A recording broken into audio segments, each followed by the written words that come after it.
studi pendidikan matematika. Di sini kelompok kami akan menjelaskan materi tentang hidrolisis mata kuliah kimia lanjut. Sebelumnya, perkenalkan, nama saya Nadira Safira, NPM 2018 13500 592. Saya Maureen Wulansari, NPM 2018 13500 578. Oke teman-teman, jadi langsung aja kita masuk ke pembahasan materinya, yaitu hidrolisis. Nah, apa sih hidrolisis itu? Hidrolisis adalah proses bereaksinya ion dari sisa asam lemah atau sisa basa lemah dengan air. Jadi hidrolisis terjadi jika ada ion dari sisa asam lemah atau ion dari sisa basa lemah. Nah, misalnya nanti ada larutan yang ion-ionnya itu mengandung basa atau asam yang kuat, kedua-duanya kuat, berarti larutan tersebut tidak mengalami hidrolisis. Karena salah satunya itu harus ada yang bersifat lemah.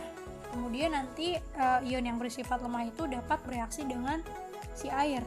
Nah, nanti larutan tersebut akan mengalami proses hidrolisis. Kemudian di sini langsung aja kita masuk ke contoh larutan-larutannya. Untuk yang pertama yaitu ada larutan garam NaCl.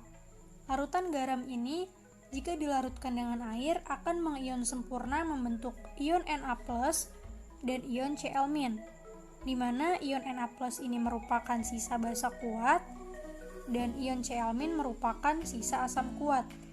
Karena kedua-duanya kuat, maka garam NaCl tidak mengalami hidrolisis. Karena syaratnya tadi salah satunya ini harus ada yang lemah. Nah, karena ini kedua-duanya kuat dan tidak ada reaksi, maka dipastikan pH-nya ini adalah netral.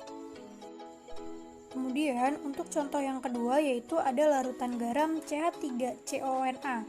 Nah, larutan ini jika dilarutkan dengan air akan mengion sempurna membentuk ion CH3CO- dan ion Na+, di mana CH3CO- merupakan sisa asam lemah dan ion Na+ merupakan sisa basa kuat.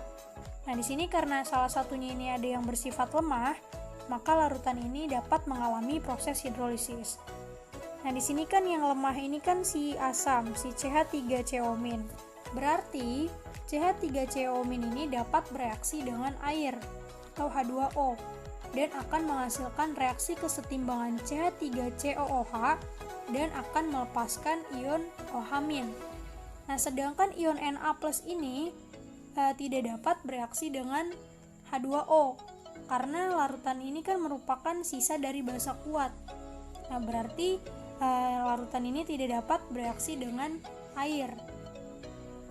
Nah, dari proses reaksi hidrolisis si CH3CO- dengan air ini akan dihasilkan ion OH-. Ion OH- ini kan merupakan basa, bersifat basa. Nah, maka larutan CH3COONA ini akan bersifat basa. Kemudian contoh yang ketiga ada larutan garam NH4Cl. Nah, larutan ini jika dilarutkan dengan air akan mengion sempurna membentuk ion NH4+ dan ion Cl-, di mana NH4+ merupakan sisa basa lemah dan ion Cl- merupakan sisa asam kuat.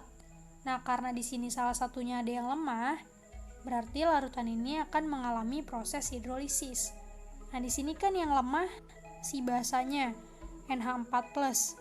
Berarti NH4+ dapat direaksikan dengan air H2O dan akan menghasilkan reaksi kesetimbangan NH3 dan melepaskan ion H3O+. Atau bisa juga NH4+ direaksikan dengan air akan menghasilkan reaksi kesetimbangan NH4OH dan akan melepaskan ion H+.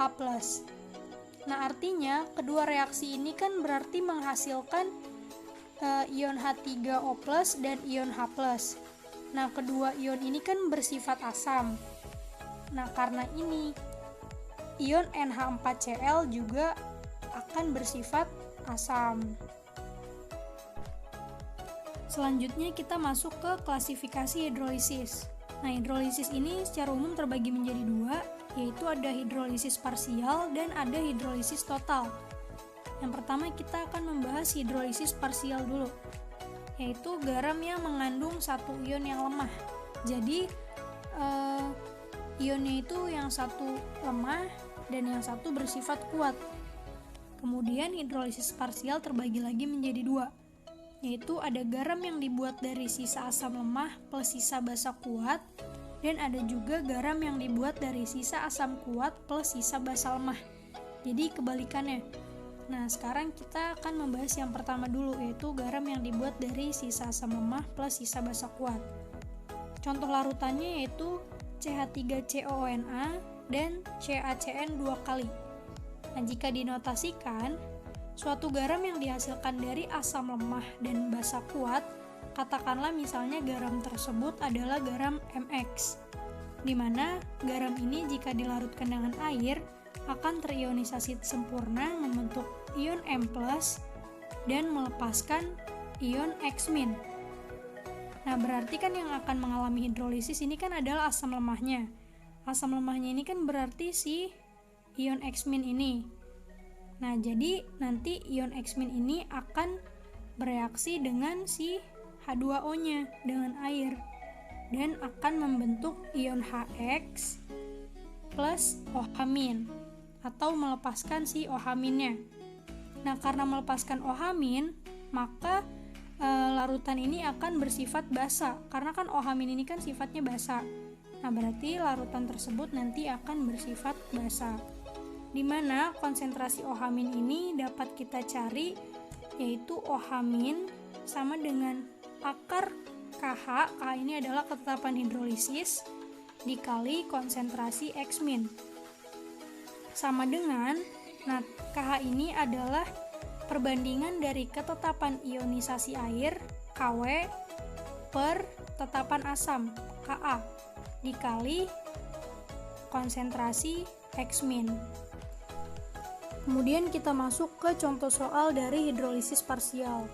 Soalnya yaitu tentukan pH dari 100 ml larutan CH3COONA 0,1 molar jika KaCH3COOH sama dengan 1 kali 10⁻⁵.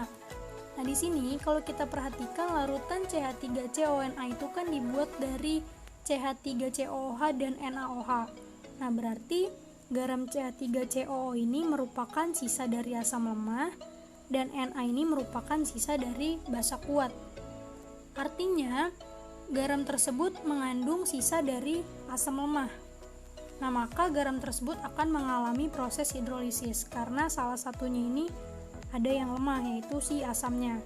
Nah, sehingga kita bisa mencari terlebih dahulu dari konsentrasi OH-nya, yaitu OH- sama dengan akar KW per Ka dikali konsentrasi asam lemahnya, yaitu ion CH3COO-.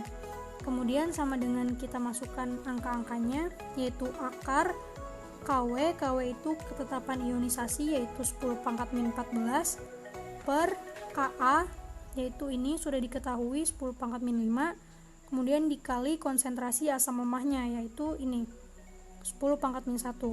Kemudian kita dapat hasil sama dengan akar 10⁻⁻10, kemudian akarnya kita hilangkan menjadi 10⁻⁵.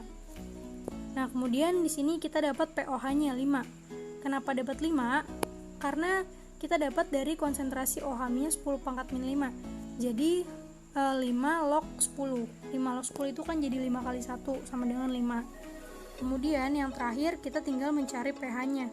Rumusnya yaitu 14 dikurang pOH, yaitu 14 dikurang pOH-nya 5, maka 14 dikurang 5 sama dengan 9. Jadi kita dapat pH-nya yaitu 9.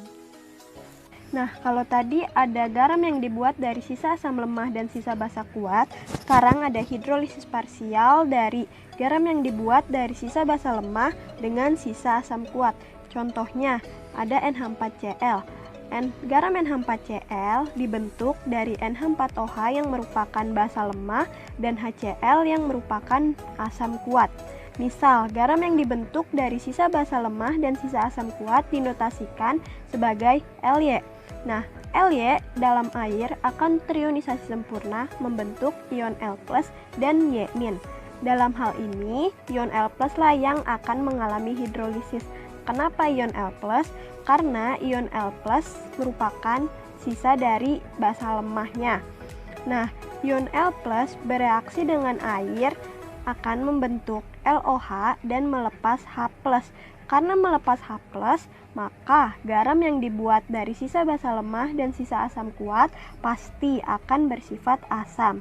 Sehingga konsentrasi H+ dapat dicari dengan akar dari ketetapan hidrolisis dikali dengan ion sisa dari basa lemah. Dalam hal ini itu ion L+, di mana besarnya ketetapan hidrolisis itu merupakan perbandingan antara ketetapan ionisasi air atau Kw dibagi dengan ketetapan ionisasi dari basa lemah atau Kb, sehingga H+ sama dengan akar dari Kw per Kb dikali dengan L+ atau ion dari sisa basa lemahnya.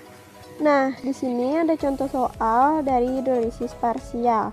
Tentukan pH larutan NH4 2 kali SO4 0,1 molar jika harga Kb dari NH3 adalah 2 kali 10 pangkat min 5. Nah, NH4 2 kali SO4 itu merupakan suatu garam di mana garam tersebut dibentuk dari NH4OH dan H2SO4.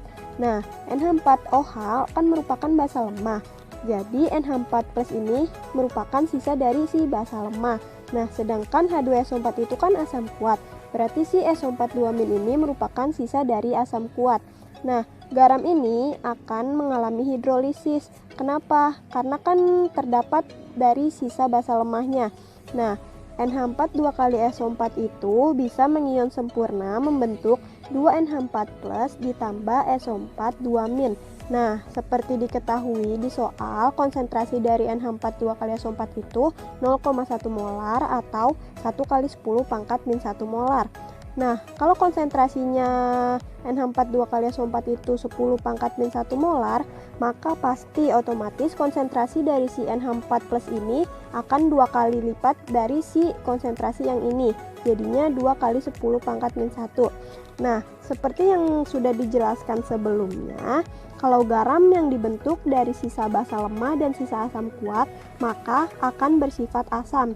Sehingga kita bisa cari nih konsentrasi H+-nya, yaitu dengan cara H+ sama dengan akar dari Kw per Kb dikali dengan konsentrasi ion dari sisa basa lemahnya. Nah, di sini itu ion dari NH+. Nah, kita masukkan nih nilainya ke persamaannya. Jadi akar dari Kw itu nilainya 10 pangkat min 14. Nah, dibagi dengan harga Kb 2 kali 10 pangkat min 5 dikali dengan konsentrasi NH+. Tadi kita udah dapat yaitu 2 kali 10 pangkat min 1. Nah, kita dapat hasilnya adalah akar dari 10 pangkat min 10 yaitu 10 pangkat min 5. Nah, jadi kita dapat deh nilai pH-nya yaitu 5. Nah, kalau tadi kita bahas hidrolisis parsial, sekarang kita bahas hidrolisis total. Nah, kalau di hidrolisis parsial, garamnya itu cuma ada satu ion yang lemah. Nah, sedangkan di hidrolisis total itu, garamnya mengandung 2 ion yang lemah atau dua-duanya lemah. Nah, hidrolisis total adalah hidrolisis akibat garam yang dibuat dari sisa asam lemah dengan sisa basa lemah. Nah, di sini ada contohnya yaitu garam CH3COONH4, di mana CH3COO- merupakan sisa asam lemah, sedangkan NH4+ sisa dari basa lemah. Nah, garam berikutnya ada NH4CN, di mana NH4+ itu merupakan sisa dari basa lemah dan CN- itu merupakan sisa dari asam lemah. Nah, pada garam yang mengalami hidrolisis total, pH tidak dipengaruhi oleh konsentrasi garam, di mana konsentrasi H+ dari suatu garam yang mengalami hidrolisis total itu bisa dicari dengan persamaan H+ sama dengan akar ketetapan ionisasi air atau Kw dibagi dengan ketetapan ionisasi basa lemah atau Kb dikali dengan ketetapan ionisasi dari asam lemah atau Ka, sehingga H+ sama dengan akar dari Kw per Kb dikali dengan Ka. Nah, jadi pada hidrolisis total itu harus diketahui tetapan ionisasi dari asam lemah dan tetapan ionisasi dari basa lemah. Kenapa? Karena garamnya ini kan dua-duanya merupakan sisa dari ion yang lemah. Makanya harus diketahui tetapan ionisasinya. Oke, sekarang kita ke contoh soal hidrolisis total ya. Tentukan pH larutan NH4CN 0,01 molar jika Kb dari NH4OH 2 kali 10 pangkat min 5 dan Ka dari HCN 5 kali 10 pangkat min 4. Nah, garam NH4CN adalah garam yang dibuat dari NH4OH dan HCN, di mana NH4 plus ini merupakan sisa dari basa lemah dan Cn- ini sisa dari asam lemah. Nah, maka garam ini akan mengalami hidrolisis total. Kenapa? Karena garamnya ini dibentuk dari ion-ion yang sama-sama lemah, yaitu sisa basa lemah dan sisa asam lemah. Nah, seperti yang dijelaskan sebelumnya, bahwa pada hidrolisis total, harga pH tidak dipengaruhi oleh konsentrasi garam. Jadi, 0,01 molar NH4CN-nya ini tidak berpengaruh terhadap pH. Nah, berikutnya konsentrasi H+ bisa kita cari dengan cara H+ sama dengan akar dari Kw per Kb dikali dengan Ka. Nah, kita masukkan datanya ke persamaan ya. Akar dari 10 pangkat min 14 dibagi dengan 2 kali 10 pangkat min 5 dan dikali dengan 5 kali 10 pangkat min 4. Nah, kita dapat hasilnya akar dari 2,5 kali 10 pangkat min 13, atau bisa juga ditulis akar dari 25 kali 10 pangkat min 14, sehingga kita dapat konsentrasinya si H+ itu 5 kali 10 pangkat min 7. Nah, kalau konsentrasi H+-nya kita sudah tahu, maka kita bisa cari nih nilai pH-nya, yaitu 7 min log 5. Nah, teman-teman, ternyata ada loh cara mudah atau alternatifnya untuk mengetahui apakah suatu larutan itu mengalami hidrolisis atau enggak. Terus, apakah dia garamnya bersifat garam basa atau asam. Nah, sebelumnya kalau teman-teman masih ingat pada materi larutan buffer atau larutan penyangga itu kan dia jika yang bereaksi asam lemah dan basa kuat dan yang bersisanya si asam lemah, maka larutan tersebut akan bersifat buffer asam. Nah, sedangkan kalau yang antara basa lemah dan asam kuat, maka akan bersifat buffer basa. Nah, kalau lebih mudahnya gini, kalau si yang di larutan buffer itu yang menang itu sih yang lemah. Nah, tapi kalau di larutan hidrolisis itu kebalikannya, yang menang itu yang bersifat kuatnya. Nah, maksudnya gimana? Nah, di sini ada asam lemah dengan basa kuat dan basa lemah dengan asam kuat. Nah, dari sini tuh bisa kita cari nih untuk menentukan pH-nya. Tapi syaratnya kalau si dua-duanya itu tepat habis. Nah, maksudnya gimana? Tepat habis itu artinya antara asam lemah dan basa kuat dan basa lemah dengan asam kuat itu tidak ada yang bersisa. Nah, karena dua-duanya tepat habis, artinya nanti pada akhir reaksi itu kan cuman ada si sisa garamnya aja. Nah, makanya dia namanya juga kan hidrolisis, jadi yang ada cuman si garam aja. Nah, untuk nentuin itu garamnya bersifat asam atau basa, kayak yang tadi udah dibilangin, kalau untuk cara mudahnya, kalau hidrolisis itu berarti yang kuat yang menang. Nah, kalau misalnya antara asam lemah dan basa kuat, berarti ini garamnya bersifat garamnya bersifat basa. Nah, sedangkan kalau antara basa lemah dan asam kuat itu garamnya bersifat asam. Nah, untuk lebih jelasnya lagi, coba kita kerjain contoh soalnya ya. Nah, soalnya tentukan pH larutan 100 ml CH3COOH 0,2 molar dicampur dengan 100 ml NaOH 0,2 molar jika Ka 10 pangkat min 5. Nah, berarti kita buat persamaannya dulu.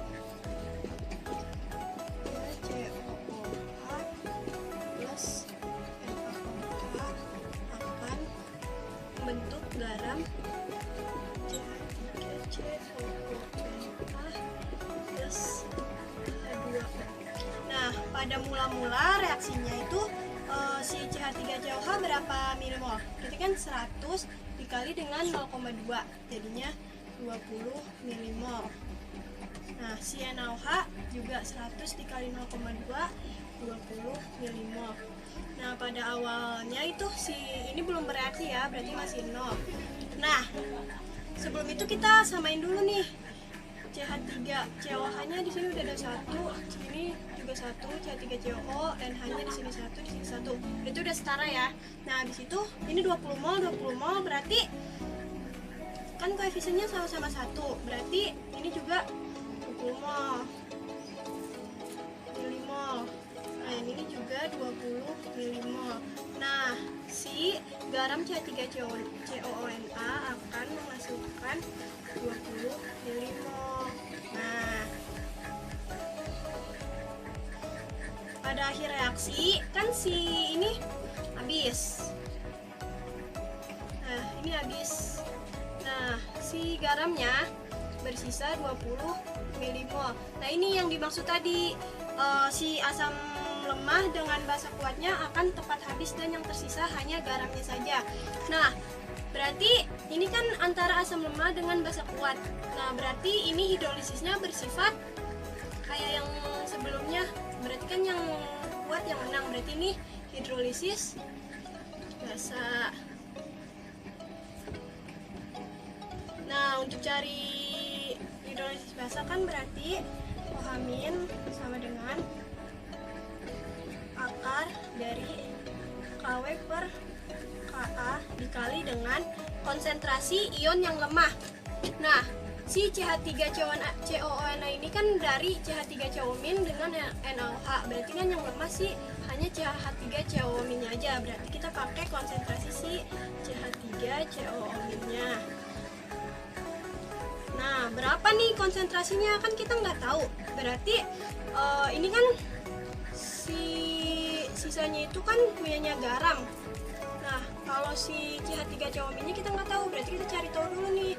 CH3COONA itu terbentuk dari CH3COO- dengan Na+. Nah, kalau ini dia 20 milimol. Nah, ini kan perbandingan koefisiennya 1:1:1. Kalau ini dia 20 milimol, berarti ini dia juga 20 milimol. Nah, berarti ini nanti kita masukkan ke sini. Berarti ketetapan ionisasi airnya 10⁻14. Ka-nya yang diketahui 10⁻5. Nah, ini kan dimintanya dalam bentuk molar, tapi ini masih milimol. Berarti kita apain?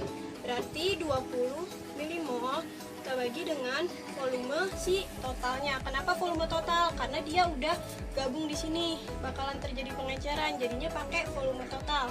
Jadi 200 ml.